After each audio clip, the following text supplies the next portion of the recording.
Hello everyone and welcome back to my channel. I'm Sunidhi Arya and I teach economics on this channel. मैं अभी probability को cover करा रही हूँ और प्रोबेबिलिटी में देखते हैं कि क्या क्या हम पढ़ चुके के अंदर मैंने बेसिक कॉन्सेप्ट्स को करा दिया है। बेसिक कॉन्सेप्ट्स के अंदर प्रोबेबिलिटी का बेसिक डेफिनेशन क्या होता है, फॉर्मूला क्या होता है और कुछ टर्मिनोलॉजीज मैंने जितनी भी इम्पोर्टेंट थ्योरम है प्रोबेबिलिटी की वो करा दी है और लास्ट वीडियो में मैंने कंडीशनल प्रोबेबिलिटीज को भी कवर करा दिया है। लेट्स सी कि आज की वीडियो में हमें क्या पढ़ना है। आज की वीडियो में हम बेस थ्योरम को पढ़ेंगे।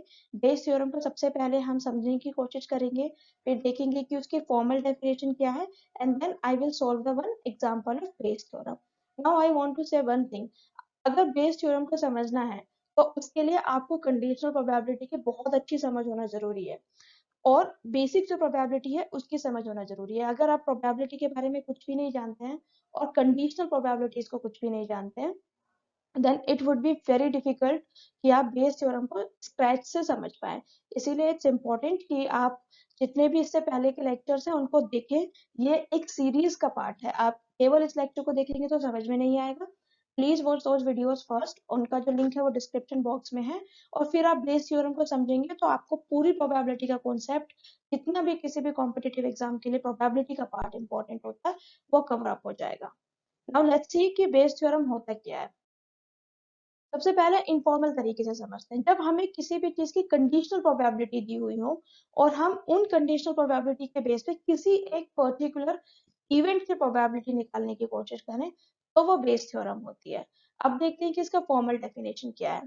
Suppose an event A can occur even only if, ये जो इवेंट है वो तभी हो सकता है जब इनमें से कोई भी एक इवेंट हो, B1 हो चुका हो, B2 हो चुका हो, B3 हो चुका हो, B1 हो चुका हो। इसका क्या मतलब है, जैसे कि मैंने आपको बताया कि कंडीशनल प्रोबेबिलिटी के बेस पर ही बेस थ्योरम को निकालेंगे, यानी कि कुछ कंडीशंस पहले फुलफिल हो जानी चाहिए।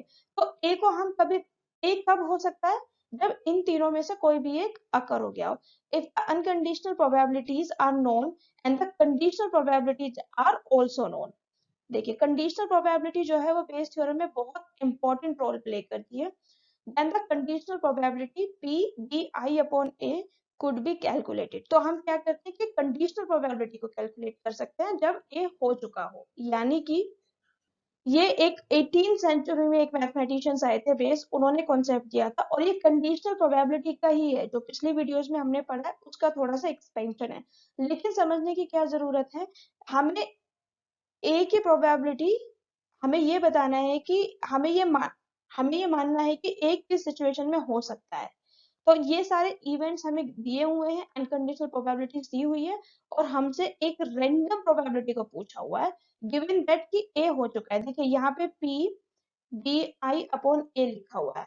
मैंने क्या बताया था कि डिनोमिनेटर में वो होता है जो इवेंट ऑलरेडी हो चुका होता है। नाउ लेट्स सी इसको कैलकुलेट कैसे करेंगे।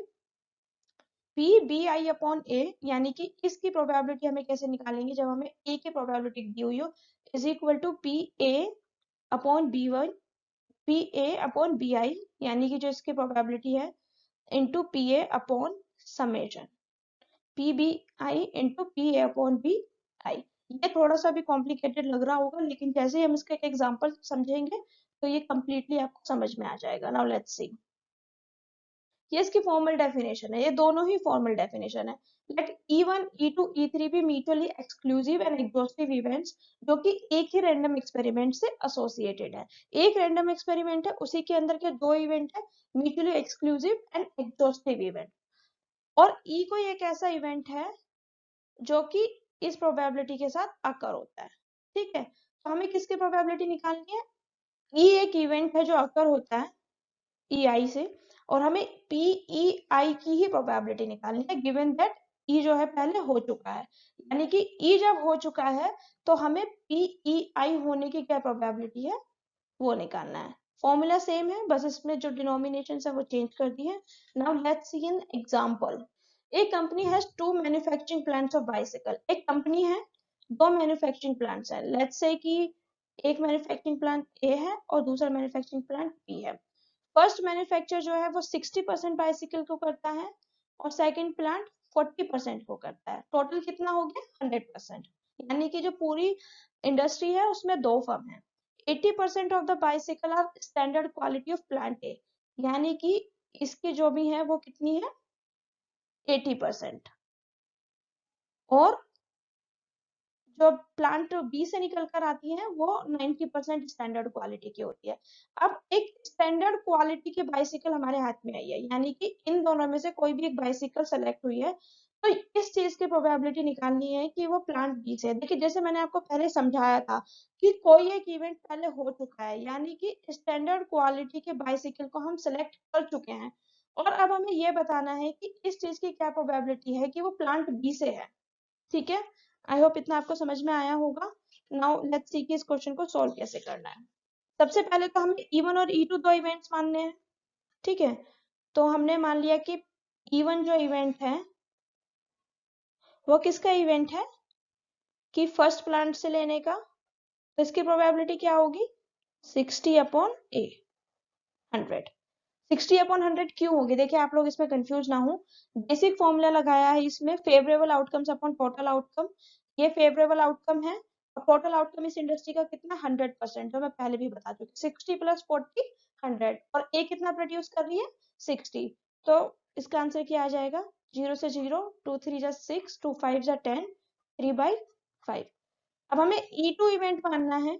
E2 इवेंट हमें कौन सा मानना है कि जो सेकंड प्लांट की जो प्रोबेबिलिटी ये कितनी होगी 40/100 इज इक्वल टू 2 2 जा 4, 2 5 जा 10 इज इक्वल टू 2/5।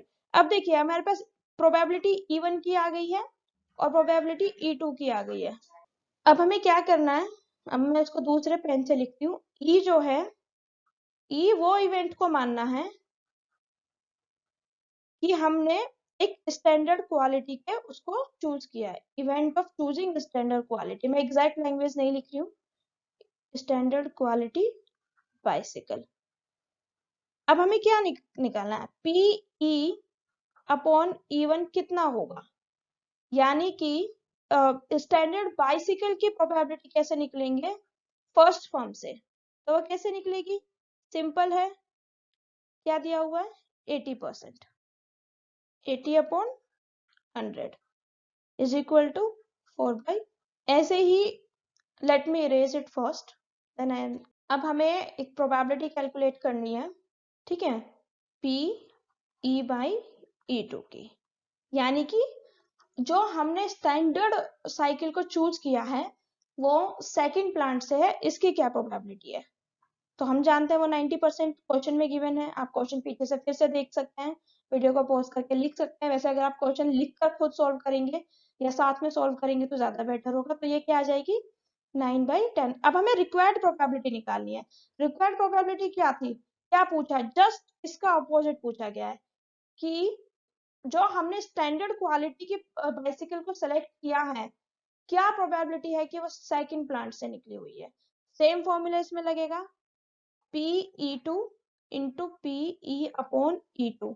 अगर आप ध्यान से देखेंगे तो ऐसा ही कुछ आपने कंडीशनल प्रोबेबिलिटी में भी पढ़ा है। अब सेम फॉर्मूला वर्क करेगा, favourable outcome upon total outcome.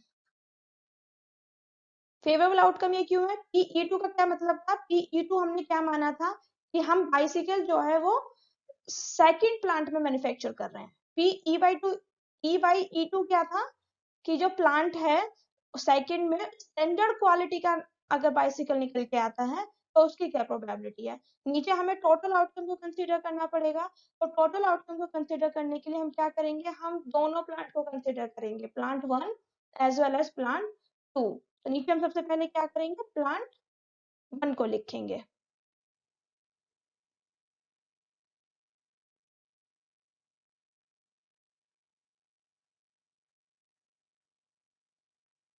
अब सबकी वैल्यूज पुट कर देंगे। बाइसिकल सेकंड प्लांट में मैन्युफैक्चर हो रही है, इसकी क्या प्रोबेबिलिटी थी 2/5।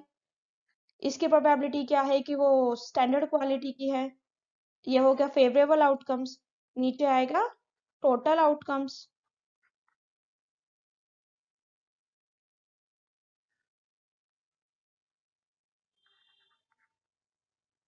अब ये बेसिक सी कैलकुलेशन है, इसको कर लेते हैं। 2 9 जा 18 अपॉन 5 10 जा 50, 4 3 जा 12 अपॉन 25 प्लस 18/50।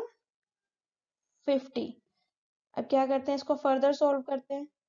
18/50 अपॉन ये एलसीएम ले लेंगे, तो यहाँ पे एलसीएम लेके क्या आ जाएगा, 50 आ जाएगा। 24 प्लस 18। अगर आप इसको फर्दर सॉल्व करेंगे इसके इधर मल्टीप्लाई करके, answer would come to be the 3/7। तो आपने देखा कि जो बेस थ्योरम होती है उसमें हमें कुछ कंडीशनल प्रोबेबिलिटी ऑलरेडी गिवन होती है और उसी को रिवर्स करके पूछा जाता है। जैसे कि यहाँ पे P E by E two given था और उसी के साथ में P E two by E इसी को रिवर्स करके पूछा गया था।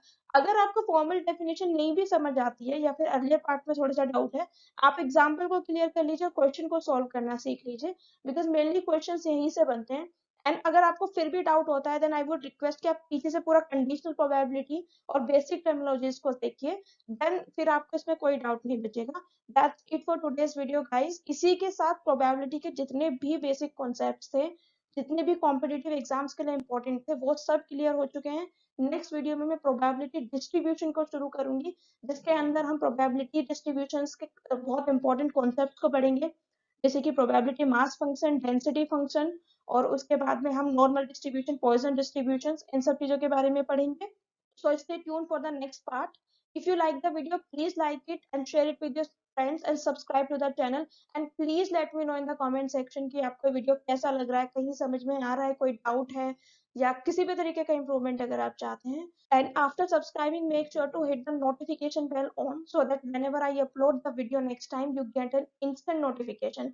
Next part जल्दी ही आएगा, which will be related to the probability distribution. Thank you so much. See you soon.